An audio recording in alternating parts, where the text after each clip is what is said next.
Hello, good day, ladies and gentlemen. This is Greg, and I just want to go ahead and talk with you about a couple things today. I just want to go ahead and go through some of the cool things that's been going on today, as well as going on through in my life. But I want to go ahead and just kind of give you a heads up as to some of the cool things that are going on. I'm going to make this nice and brief and nice and short, but I want to talk to you about a couple things. One of the things I want to talk to you today about is the aspect of one of the things that really has been bothering me for a long time. The thing that's been bothering me for a long time is the city bikes. Yes, so we're going to talk to you about city bikes today. Today, we're going to talk about city bikes and the city bikes and the trouble that they bring to the city. And so what happens? I've been a harbinger of talking against this thing for a long time now, maybe about 2 or 3 months now. That's a long time, yes, in these day and age. Because most things in the news don't last more than 2 or 3 months. But anyway, so what I'm going to talk to you today about is the city bikes. What I'm going to do, I'm going to read you the article that we have here. City bikes are Agenda 2030 props of the Great Reset. You will own nothing and be happy. I'm saying don't ride them. This is my opinion. Don't ride them because you should get your own bike and own your own bike and maintain your own bike. And don't give any money to the city and to the city things to get more taxpayer money. One of the biggest problems I have with it is the whole taking of the parking spots. That's my big thing. But let me go ahead and share with you some of the new things that's happened. So it's called Good Riddance scooters, but e-bikes in New York City is about to get even worse. So you have that today's November 6th, 2023, and this is an article that I came across today, and so I'm just going to go ahead and read it to you. So first of all, it goes like this. It goes, I mean, you can read it for yourself, but good riddance scooters, but e-bikes in New York City are about to get even worse. First, the good news. The Brooklyn-based company Revel, there's a blue bikes right here. You can see the blue bikes. They're called Revel, and they pretty much are going to be going out of business. So what happens? The Revel-based company has announced that it will end its moped sharing program, freeing New York streets from the tyranny of its two-wheelers, which turned the city into a bad Mad Max remake. Whatever. Now the bad news: thousands of more city e-bikes are set to hit the city streets by the end of next year, which to me is atrocious. Okay, let's go and read on. They're exactly what now that's exactly what those of us who are already on the edge over Gaza subway pushers and $29 hot dogs don't need. As our leaders high on goofballs, this is heroin and methamphetamine compound, when they make decisions that impact our daily lives, when they make these decisions that impact our daily lives. So, for example, one of the things again is parking spots. We need parking spots, right? And we have cars. And those of us who drive gig work or drive for our own living or drive just because you have a car, what happens is that you have your one, two, three cars, whatever. Where you have your one car, that one car is taken up by parking lot spots. But that's just me interjecting. I'm just going to keep reading. Um, or are they merely smoking unadulterated mind-numbing pot from the thousands of unlicensed dealers? Mayor Adams and Department of Transportation Commissioner Yandis Rodriguez were plainly under the influence of something when they announced a deal last week to let City Bikes double the number of e-bikes in its 27,000 strong fleet to 10,000 by the end of 2024. So they're going to add more of the 10,000 more bikes to the fleet of 27,000 already. Then there's no parking spots already, and this is a New York City thing. I don't understand why they don't have to do this. They don't no reason for that whatsoever. But um, they continue to do this. So they're getting money, and I hope that they go the way of Revel. And if it be up to me, it would go the way of Revel. The millions who get around on foot will soon face greater perils than ever. Like many elected officials, Adams is cowed by transportation alternative lobbyists who show up at City Hall and community board meetings and shout down opposition. The Big Apple, and they just go in with it. I mean, why do they listen to a few lobbyists when the majority of people don't really care about these things? Get your own dang bike, is what I'm saying. The Big Apple is in the throes of so many cries, with gutlessness at the top of its list. The goals have been more. The goals of having more e-bikes to promote microbility in the micro-brain and pipe brain of woke types who'd ban cars altogether if they could. It's a tasteless, heartless move coming less than 2 months after City e-bike struck and killed beloved Chinatown schoolteacher Priscilla Loke, that's Loke, Loke, believed to be the first city bike pedestrian fatality. City Hall's impulse to remove whatever sense of safety our streets and sidewalks once had is at of a piece is of a piece. Once had is of a piece with its unseemly turning a blind eye to shoplifting, illegal pot vending, and forever standing scaffolds. Once merely congested, our streets are now the anarchic domain of drunk motorists, wrong-way cyclists, both motorized and analog, and tourists schlepping pedicabs that round corners like rogue Harley Davidsons. Now, get ready for thousands more city bike riders who don't know how to ride. Although not usually aggressive, they're as scary as explicit shouting psychopaths who zoom by at speeds appropriate to UCI World Championship. UCI Road World Championships. Here's a picture of the lady who got hit and killed, unfortunately, by what happened with the bikes. This is terrible. A city e-bike struck and killed beloved Chinatown school teacher Priscilla Loke, believed to be the first city bike's pedestrian fatality. Having learned to ride a bike when I was 8 years old, I learned to ride a bike when I was like 6 or something.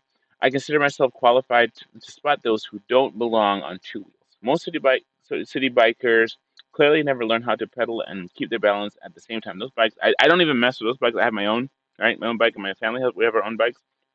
So city bikes ain't gonna get any money from us unless they do some kind of weird, crazy thing to I don't know. I hope they don't do anything more than they already doing, because literally they shouldn't even be messing with us. Okay, so they wobble on their wheels.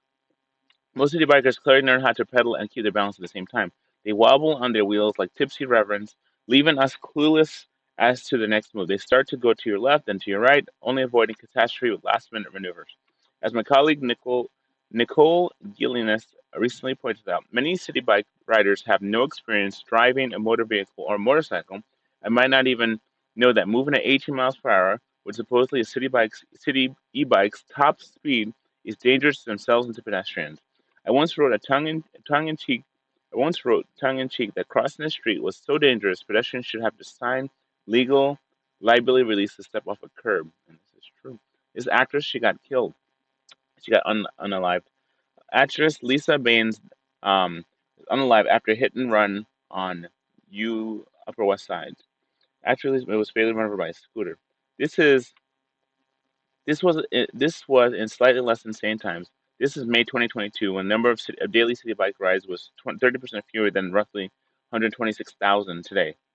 But once the e-fleet expand takes effect, a major scooter arm might be more appropriate. Oh my goodness, they're making it impossible for people to drive. It might have protected my friend Dory Lee Walk, a former New York Post writer who was struck and nearly killed and unalived by a wrong way e-biker on 6th Avenue at West 37th Street in 2019, or Gone Girl actress Lisa Baines, who was died of brain injuries after she was struck by an electrical scooter as a close e-bike cousin on the Upper West Side in 2021.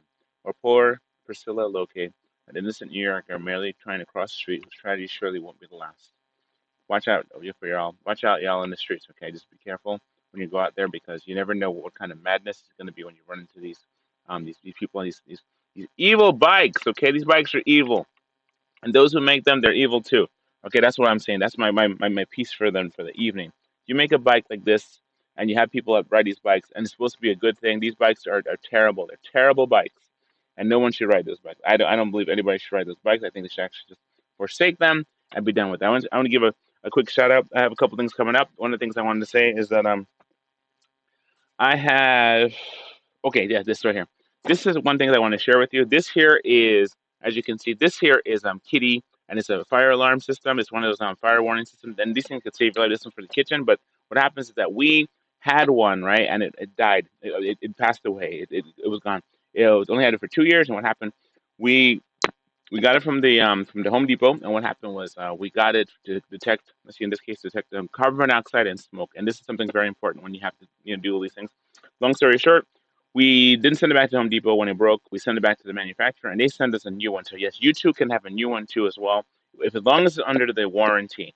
So yeah, that's something there under the warranty. I also want to talk to you about upcoming masking tape classes that we have. We've been teaching masking tape art in classes and been going on for some time now. And what happens is that we have actually taught several classes, and I want to go and let you know that if you look into my link tree information, let's switch back there so you can see it. My link tree information is here. It's all on the things there. You can find my information. You can find what we're doing, and you definitely can find us what we're going to be doing. Be working at a library. Tell you more details about that as we're coming through. But that library we're going to be working at, you can be able to see some of the things that we're going to be doing. And listen, I'm going to go ahead and just kind of, I guess I could actually switch it back now. I'll switch it back so you can see. This is my link tree. You can find me there. And what happens is that you can find, we're going to be going ahead and teaching a class. One is going to be a general masking tape art class. You come and learn. It's going to be from 11 o'clock to 1 o'clock, and that's on December 9th at Langston Youth Library. The next one is going to be on the 16th, and we're going to teach you about Kwanzaa. I did a Kwanzaa class last year at the Lewis Latimer House, and it was really wonderful, really splendid. We had a wonderful time at the Hester Street. We were able to teach and to share, and we had lots of people show up, and so we're really glad for that. And I just want to let you know about that. Definitely, you want to come and see us and know what we can do there as well, and we can actually be able to teach you and share with you some of our artwork for free, right? We're going to put some classes, paid classes coming up, so definitely you want to take advantage of some of the class that we're going to be working on there, so you could definitely see some of our art and be able to be partake of our art and learn some of our art too, all for free. And it's December 9th and December 16th at the Langston Hughes Public Library. Okay, that's going to be there. So please go ahead and contact us and see us there because we'll be able to show you some of the stuff. I want to show you this shirt. This shirt is pretty cool, and it's gonna be it's for today. This shirt I got. This shirt is called Get That Bread. Get That Bread, and it has a goose on it. And so I wanted to share that shirt with you because I saw it at Five and Below, and I was like, I got to get this shirt because you never know how it's going to apply. So I thought, you know what, let me get it, and I got it. So get that bread. I want to say God bless you all. Then and once again, also I want to kind of reach out and make sure you can see my kids channel. Definitely follow my kids channels on Instagram and on YouTube. My son's is the Arsenal Productions. My daughter's is Guggenheir Studios. Definitely follow me right there. You can see information. Take a screenshot if you want, but there it is. And what you have to do, go to see them and please follow them, follow their work, follow their likes. Just want to say that. Thank you so much for everything. All the support that we've gotten throughout the year. It has been a really good year of just doing some really cool art stuff. We've been really excited about what's going to happen next.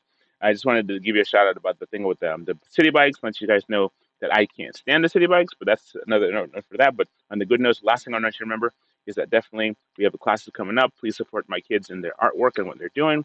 Our classes coming up, you have that there. We're going to be doing teaching at Langston Hughes Public Library. You can see that right there again. And I have time lapse stuff coming up too, making more art. Definitely going to show you one of my art pieces I'm working on right now. Let me show you one real quick. And then after that, I would call it quits. So this one here, this one's a new gremlin. I haven't given a name yet, but it's a lot of fun. We had a lot of fun with them on this weekend. Went to birthday parties, several birthday parties, and this one here got some new gremlin eyes. So there you go, right there. So that's all I want to share with you. God bless you all. Thank you so much for watching, and I hope that we will be able to join me in one of the classes. And again, don't ride no city bikes. Get your own bike, okay? God bless you. Talk to you soon. All right, bye.